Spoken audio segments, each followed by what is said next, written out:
UK government medical officer says masks should be worn for years. Biden's 100-day mask challenge is now wear masks for the rest of the year. And the UK government promised no vaccine passports. Now they're about to implement them. Some restrictions should last until all adults have been vaccinated, senior health official says. But you don't have a choice. People act like you have a choice. Normalcy only returns when we've largely vaccinated the entire global population. But you don't have a choice. People act like you have a choice.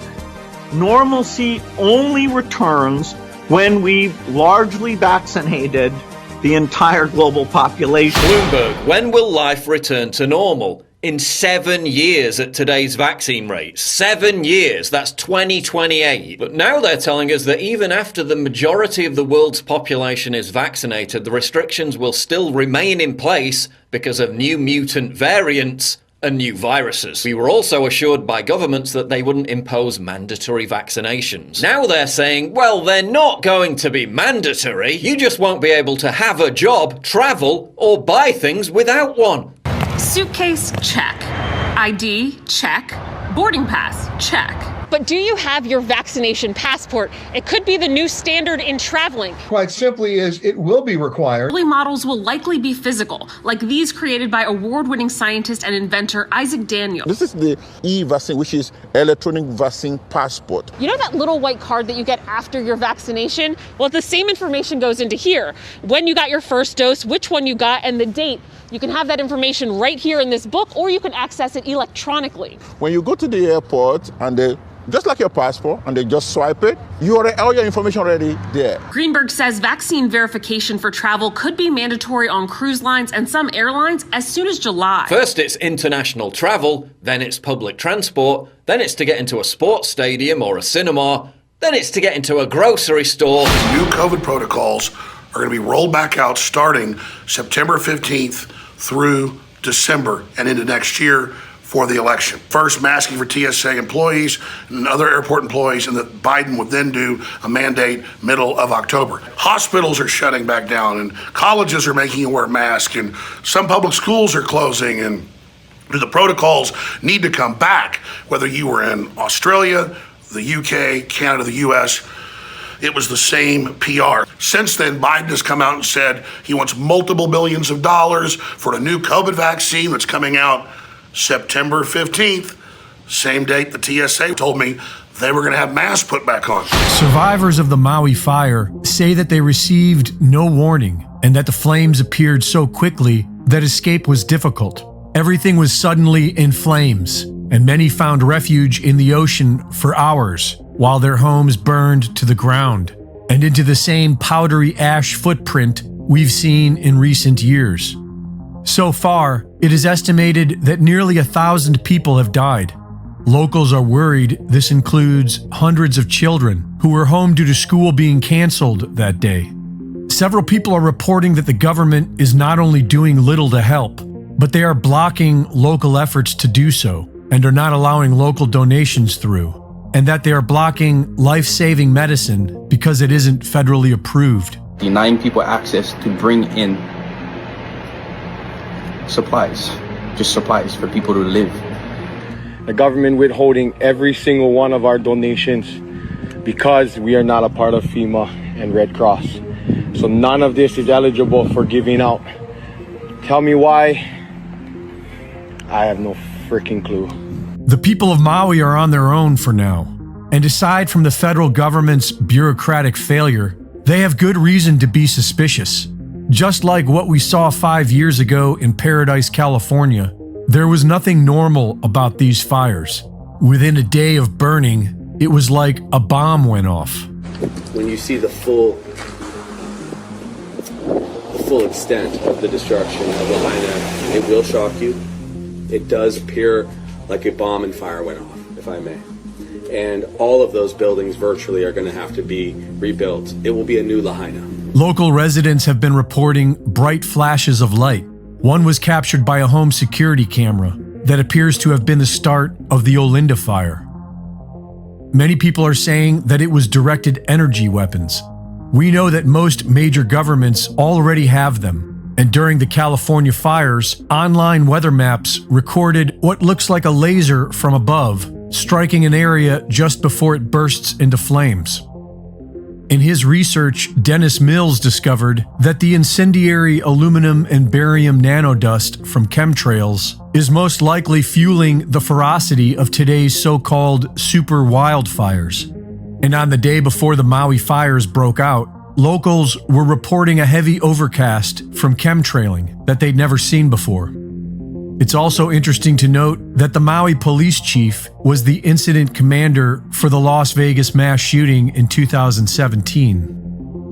Lahaina is considered to be a historic and sacred land. It was the capital of the Kingdom of Hawaii before it was taken by the United States. It's been occupied by Native Hawaiians ever since, who are defiantly opposed to the mainland outsiders who have been buying up land with no respect for local culture.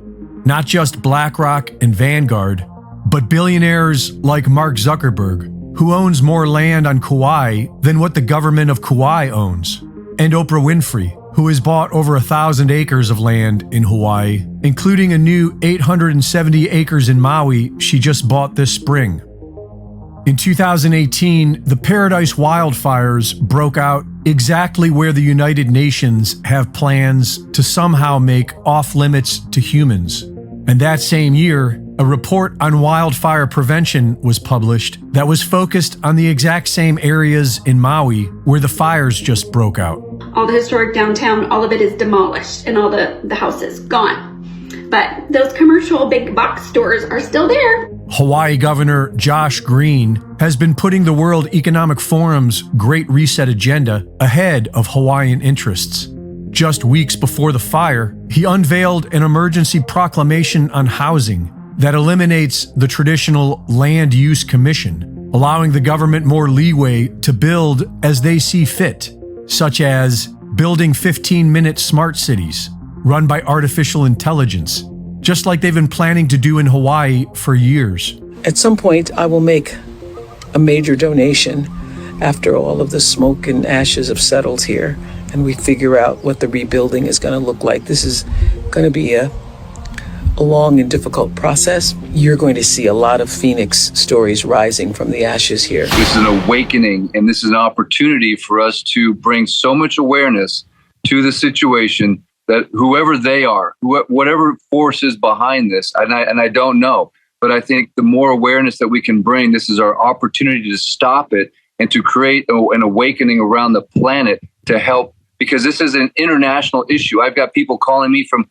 all these different countries, scientists. This is a colossal problem with the environment and what's going to happen with all these chemicals. How do we protect these people from what they're being exposed to right now? Normal protocols are not being met. So I don't know who it is. I don't know how it happened. But what I do know is with awareness and with spreading the message that we can possibly stop this plan, and it can be the beginning of the end for the enemy, and it can be the beginning of a new awakening for our world. And I believe this is the siren call. This is a call to action for communities of people in the world, not just our country, not just Hawaii, but for everybody to start paying attention and waking up. I believe this is the chance, and we do it for the children. We do it for the children. If you won't do it for the children, if you won't do it for Maui, what we call paradise, if you won't step up and defend this, you're not going to defend it when it comes to Kansas. You're not going to defend it when it comes to some small town and in some rural place that no one cares about. If you won't step up and help Maui, if you won't do it for this place, guess what? They're going to take everything. And it's time to move the needle on the media, because the media is not getting access. So all we have left is we the people. All we have left is platforms and sharing, and you being a digital warrior, going all night long until your fingers bleed. Do things. I think this is a call to action. This isn't just something you watch from afar and go, oh, how interesting. You do something, whatever it is. Say a prayer and ask God, what are you to do? Because the battle is here. It's now. It's happening. And we need to mobilize. We can pick on Maui. It's this little place in the middle of nowhere. Guess what? This is United States soil. And if you're a patriot, it's time to do whatever it is that God is calling and asking you to do. We know they left almost all the power on. They did turn off one system. Now, BlackRock that owns it's denying it, but it's all confirmed. We see the power lines falling, the fires, countless videos off people's Ring doorbells. We see them not delivering them the water, denying it that day during the fires, admitting they did it with the local water district that is headed up by an Obama Foundation member who's big in Hawaii, obviously. And then we learn about the blockade and the sirens not being turned on. It's simply staggering.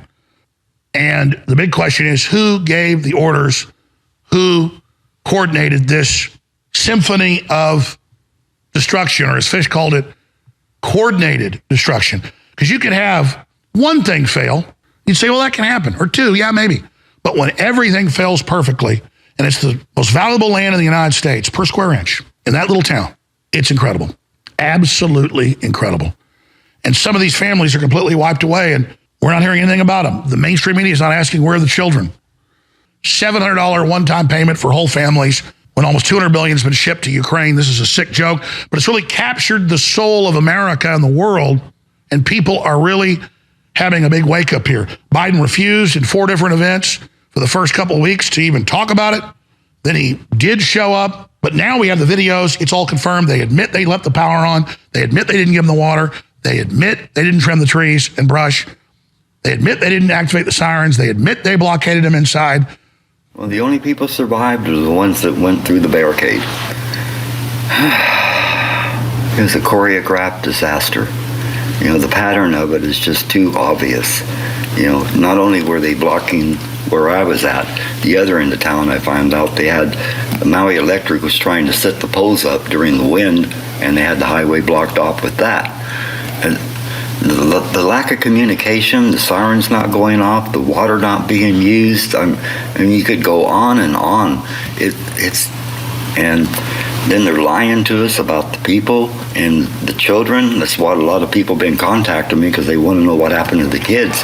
Well, all you got to do is extrapolate. There's 3,001 students in Lahaina. 1,000 of them have been accounted for. They're going to either alternative schools or online. That's 2,000 children not accounted for. And I looked over at the policeman and I said, you know, what are you doing? And he says, I'm just following orders. I said, there's a fire back there, you know, and he goes, well, I'm just following orders, and I'm wondering what is going on. Well, it's something probably anyone who's been on the internet for 30 years like I have knows that BlackRock and Vanguard are the owners of the Hawaiian Electric Company, where FEMA's staying at their $1,000 plus rooms is owned by Bill Gates. All the same names keep popping up. The sheriff who was involved with the Las Vegas debacle, he was here for 5 weeks. He wants a 29% increase in pay, and he's not only the police chief, but he's the coroner. Right, and which is against the statute, right? Against the statute, supposed Hawaiian to be law, but right. There it is. You know, what are you going to do about it? Right. So he's in charge as the coroner. Well, it's the same as Hunter Thompson, who wrote a book on George Bush, and he was very excited about getting it published. 2 days before it was getting published, he committed suicide by shooting himself in the head twice. The coroner put it out as a suicide. Because I believe this is the beginning of something really bad, or it can be the beginning of something really amazing in terms of an awakening. And this is now on the world stage, and this needs to be played out in the world court, if you will, because there's people that died here that were from all different countries. And as you know, a lot of things become an issue as jurisdiction. And I don't believe this is no longer in the jurisdiction of Hawaii. I believe this is not even in the jurisdiction of the federal courts. I believe this is in the jurisdiction of the world, and the world needs to pay attention and needs to wake up. But I'll walk you through what's happened so far, and I could go through the colossal list of items that have gone wrong. Please, you live there. You break it down. Okay, the colossal list of everything that went wrong simultaneously, and I'm not here to point the finger at who or what. I'm just going to show you what we are seeing and what we've seen. But let's begin with the first thing, which is the total utter lack of communication that we've had on the west side of Maui. I'm here just north of the burn zone, north of Lahaina, very close. The fire came within a mile or two of my home. We've been evacuated 3 times. We've had fields set fire around my home. Just the other day, I went live with a fire that broke out just a few yards from my house spontaneously in the middle of the day. On that particular day, the alarms went off. Chinook helicopters came in. We got text messages. So it's almost like they're trying to show that they're competent now. But back when the big fire broke out, and there was multiple fires, it wasn't just a fire in Kula that broke out, but also a fire in Lahaina. But there was multiple different places where this thing broke out. On that particular day, everything that could have gone wrong went wrong. For example, there was no sirens. Hawaii has the most sophisticated siren system. It did not go off. And they try to spin it by saying that we were trained as the people here to run uphill because it's a tsunami warning, but their own website says it's not. It's for emergencies. And when the alarm goes off, you're supposed to tune in to find out what the danger is and act accordingly. But to this day, they haven't retracted their statement that's saying it's for tsunamis only. Even if it was, people would not run uphill into a fire. So the sirens did not go off. The text messages, we receive text messages all the time for emergencies. Those text messages also were not sent out.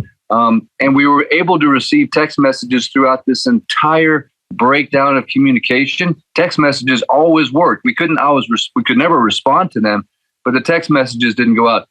Water was not provided in the area of the fire. I have eyewitness accounts of people that came home that morning and they couldn't take a shower. They couldn't turn on their washer at home because there was no water.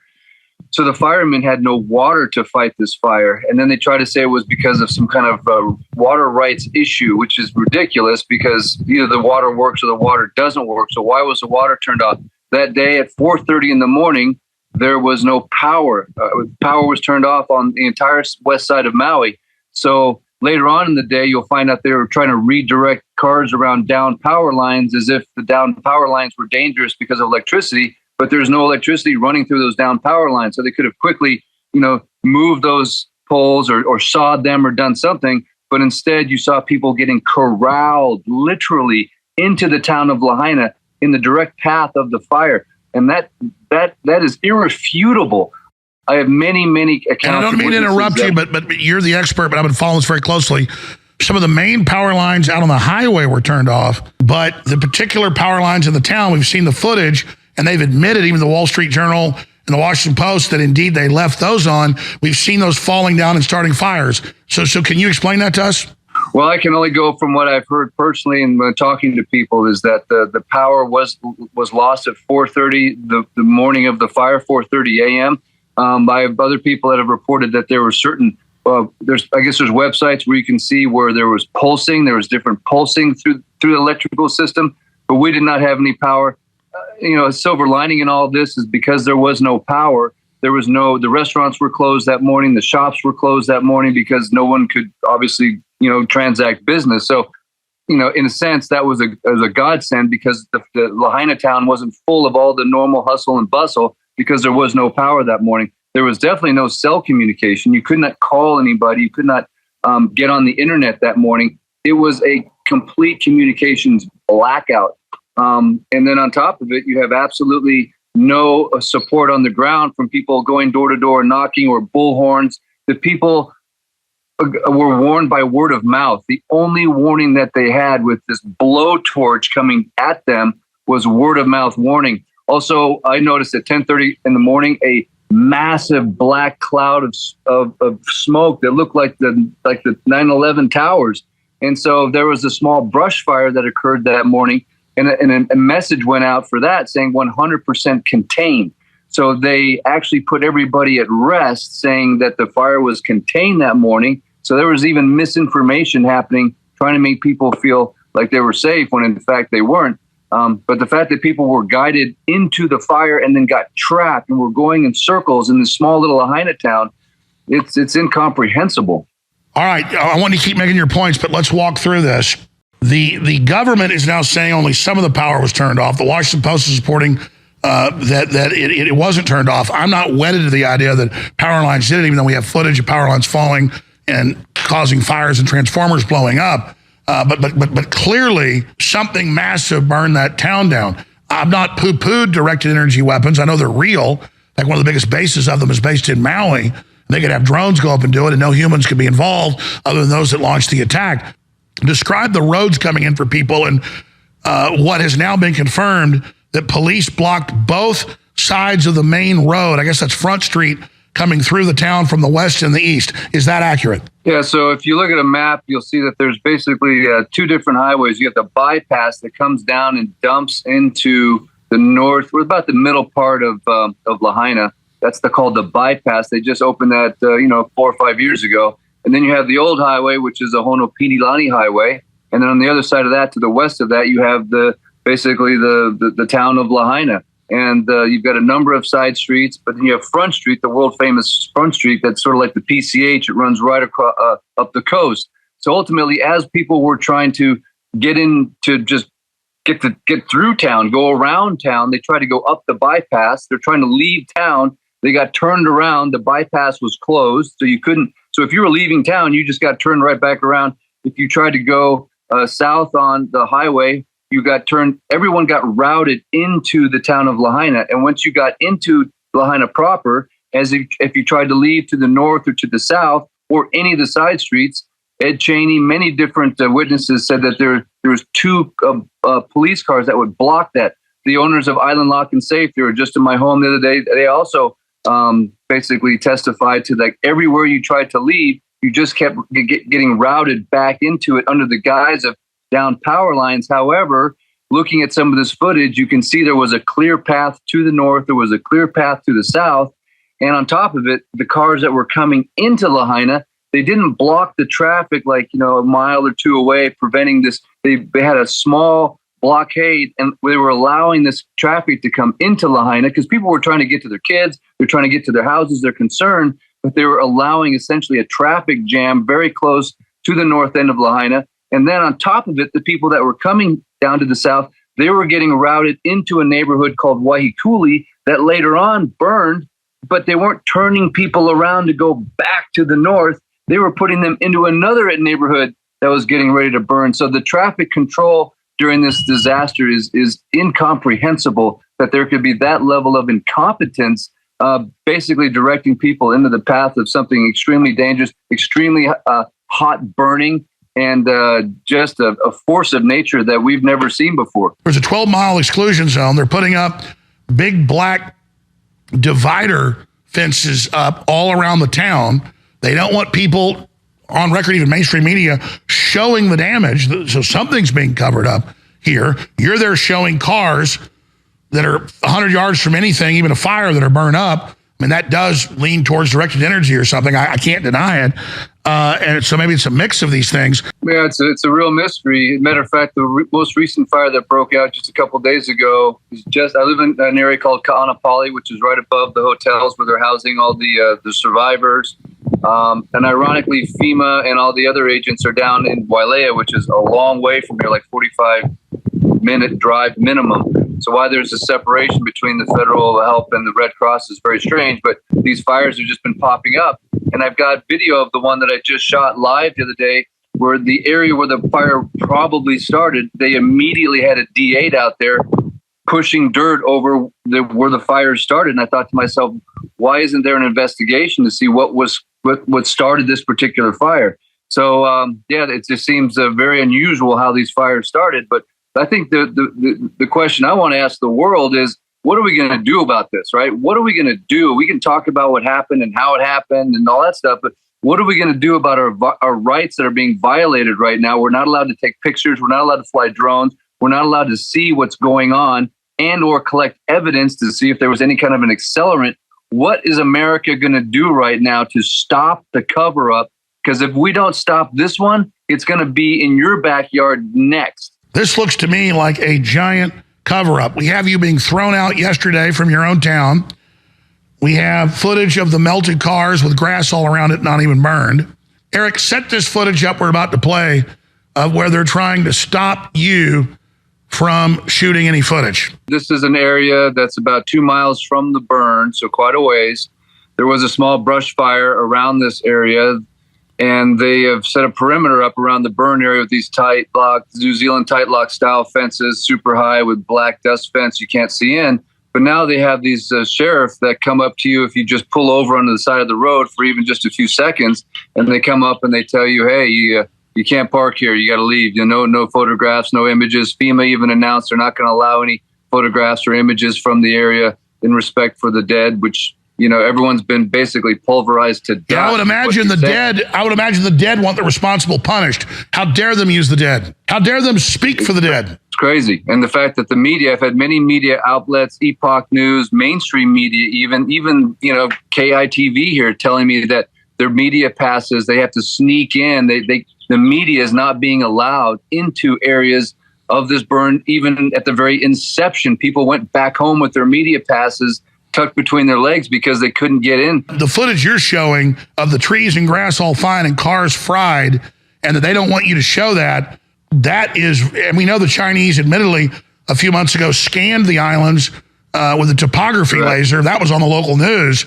This is pretty suspicious. It is very, very suspicious. And I think we need to ask the government to allow for just normal media coverage of this, because I think the blackout of information is not helpful for people that want to know the truth of what's going on. So we got to figure out who the enemy is, so we can find out what their truest intent is, so that we can fight this war. And my job is to bring you the information, because I'm one of the few guys with a Starlink and a little bit of a YouTube channel, and I'm going to show you what we're seeing so that you can judge what it is for yourself.